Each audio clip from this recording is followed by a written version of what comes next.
How long has it been since you went whistling down the street? I was just thinking to myself the other day, when was the last time I saw anybody whistling down the street? Well, it must have been longer than I can remember. Somewhere along the line, a lot of people get the funniest ideas about success. They seem to think that a perpetually hurt look, a frequent scowl, are necessary to convince others of one's seriousness. Some of these fellows, and I see them along Madison Avenue all the time, must spend hours in front of the mirror every morning perfecting their grimaces. Now, this is not by way of suggesting that we should all adopt a phony sort of giddy smile either.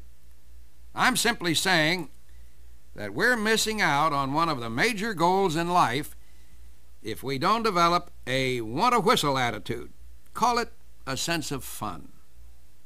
In fact, psychiatrists say that having a sense of fun is practically indispensable to being well-adjusted. You know what it really boils down to? It boils down to a marvelous mechanism that enables us to derive the utmost appreciation of every lovely little thing that comes into our lives. And there are lots of them. I mean little ordinary things like a glorious sun-filled morning, or an exquisite flower by the side of the road, or the scent of new-mown hay in a country field, or even the spectacle of an inspired creation of man, such as a painting or a building. I think that everybody ought to develop this capacity for fun if he wants to get the most out of life, and who doesn't?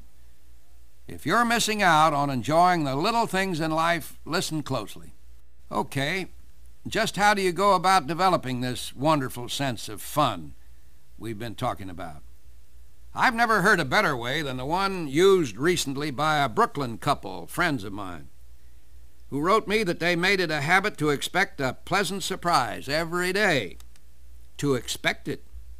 Almost inevitably, they said, the degree of the surprise was in direct proportion to the amount of confidence that they had put into their expectancy. William Lyon Phelps, or Billy Phelps as he was called, was one of the great professors at Yale University. Billy Phelps used to say that the happiest person was the one who thinks the most interesting thoughts. Now, interesting thoughts are constructive thoughts.